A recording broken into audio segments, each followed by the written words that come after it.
क्या वाकई ट्रंप की आखिरी चेतावनी के सामने हमास झुक गया है या झुक जाएगा? इधर गजा में इजराइल की तबाही लगातार जारी है। 3 दिन में 3 आवासीय इमारतों पर हमला किया गया। आवासीय इमारतें। और ये कौन सी बात है कि अमेरिका जुबान चला रहा है और इजराइल मौत का तांडव कर रहा है? अपने ही घर में कैसे इजराइल घिरता जा रहा है? और इसके अलावा ट्रंप आखिर कितने युद्ध सुलटा चुके हैं, मतलब निपटा चुके हैं, कितने युद्ध विराम कर चुके हैं, इसका एक छोटा सा फैक्ट चेक भी करेंगे इन्हीं सवालों के इर्द गिर्द ये पूरी चर्चा। नमस्कार, मैं ललित प्रजापति। ख्याली पुलाव पकाने के मामले में मुंगेरी लाल को अगर कोई टक्कर दे पा रहा है तो यकीनन डोनाल्ड ट्रंप। युद्ध रुकवाने की उनकी लत इस हद तक जा चुकी है कि हमास को उन्होंने अंतिम चेतावनी दे दी है। वैसे तो चुटकियों में रूस और यूक्रेन की जंग रुकवाने के दावे से लेकर हमास को धमकी तक ट्रंप के अनेक अवतारों, जी ये कमल हसन और गोविंदा से भी ज़्यादा है, तो जो उनके अनेक अवतार हैं उनके दर्शन आपने किए हैं, सुना है, पता नहीं वो कौन सा अवतार कब धारण कर लें। चलिए पहले खबर जान लीजिए। अमेरिकी राष्ट्रपति डोनाल्ड ट्रंप ने हमास को अंतिम चेतावनी जारी करते हुए कहा कि इस फिलिस्तीनी उग्रवादी समूह को गजा में बंधकों को रिहा करने के समझौते को किसी भी सूरत में स्वीकार करना होगा। ट्रंप ने सोशल मीडिया पर ज़्यादा जानकारी देते हुए बहुत ज़्यादा जानकारी शेयर नहीं की, पर यह लिखा कि इजरायलियों ने मेरी शर्त स्वीकार कर ली है, अब समय आ गया है कि हमास भी मान ले। मैंने हमास को न मानने पर अंजाम भुगतने की चेतावनी दे दी है, ये मेरी आखिरी चेतावनी है, अगली बार चेतावनी नहीं दूंगा।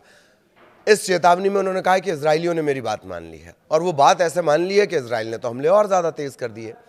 ट्रंप ने ये चेतावनी अपने सोशल मीडिया प्लेटफॉर्म ट्रुथ पर जारी की है, और इस पर उनके पोस्ट के तुरंत बाद जारी एक बयान में हमास ने कहा है कि वो सीज फायर समझौते पर पहुंचने के उद्देश्य से अमेरिकी पक्ष के कुछ विचारों के बाद तुरंत बातचीत की मेज पर बैठने के लिए तैयार है।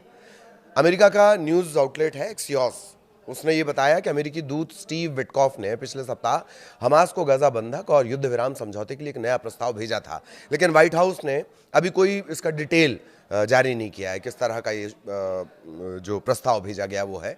इससे पहले मार्च की शुरुआत में ट्रंप ने हमास को एक ऐसा अल्टीमेटम जारी किया था, इसमें शेष सभी बंधकों को तुरंत मुक्त करने और मरे हुए बंधकों के शवों को सौंपने की मांग की गई थी। तब ट्रंप ने यह कहा था कि यदि हमास ऐसा नहीं करेगा तो उसका खेल खत्म हो जाएगा।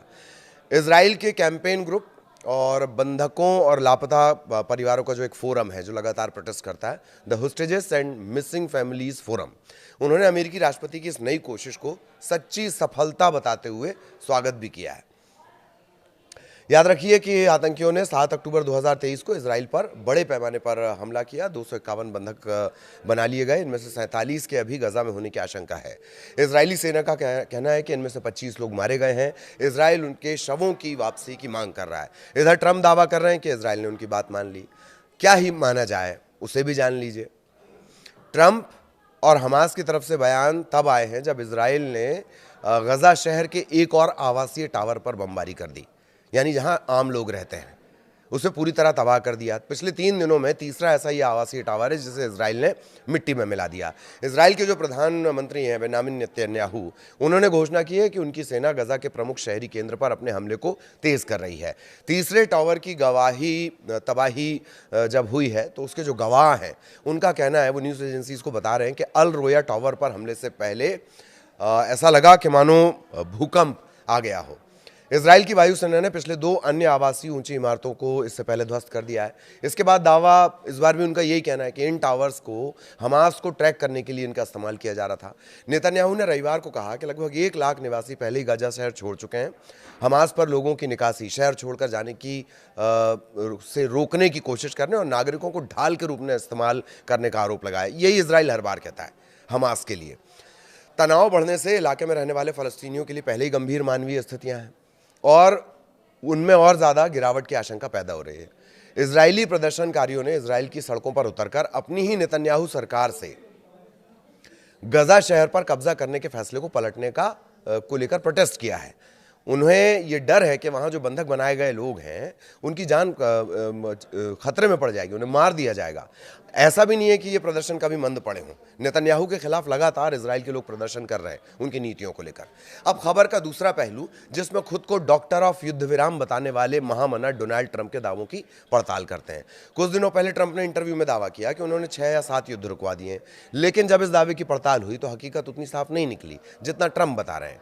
ट्रंप का कहना है कि कई देशों के बीच लंबे समय से जो विवाद चले आ रहे हैं वो भी उन्होंने सुलझा दिए। व्हाइट हाउस भी उनके दावे का समर्थन करता है। इसमें Armenia, Azerbaijan, Congo, Rwanda, Bharat, Pakistan, Cambodia, Thailand, मिस्र, Ethiopia, Serbia, Kosovo, Israel, Iran, ऐसे संघर्षों का वो जिक्र कर रहे हैं। ट्रंप का दावा है कि उनकी कोशिशों से इन तनावों पर ब्रेक लगा, दुनिया को राहत मिली, लेकिन क्या वाकई हुआ? एक न्यूज़ एजेंसी की रिपोर्ट बताती है कि मामला इतना साधारण नहीं है। ऐसा नहीं है कि ये सब काम पंसारी की दुकान से दलिया खरीद कर लाने जैसा है। उदाहरण के लिए भारत पाकिस्तान को देख लीजिए। कश्मीर और सीमा विवाद पर तनाव बरकरार है। ट्रंप ने मध्यस्थता की बात कही, लेकिन भारत ने साफ कर दिया कि हम किसी तीसरे पक्ष को इसमें अलाउ ही नहीं करेंगे। युद्ध खत्म करने का क्या होता है इसमें? आर्मेनिया, अजरबैजान के नारगोनो काराबाख, ये जो एक विवाद है, इसमें ट्रंप ने शुरुआती समझौता कराया, लेकिन विशेषज्ञों का कहना है कि स्थायी हल नहीं है, ये एक इनिशिएटिव हो सकता है। कांगो रवांडा के तनाव पर कुछ बातचीत हुई, लेकिन संघर्ष की जड़ें इतनी गहरी हैं कि खत्म कर इसको कहना कि खत्म हो गया, ये नहीं हो सकता। इथियोपिया के बीच कोई युद्ध था नहीं है, इनके बीच जो जल संसाधन और डैम परियोजना, इसको लेकर एक विवाद चल रहा है। सर्बिया, कोसोवो, सर्बिया और कोसोवो, इसका मामला भी बरकरार है। कुछ बातचीत हुई है, लेकिन जमीन पर कोई बड़ा बदलाव नहीं दिखा। जानकर एक सवाल और भी उठाते हैं कि कंबोडिया, थाईलैंड सीमा विवाद कम हुआ है, इसे भी युद्ध खत्म कहना सही नहीं है।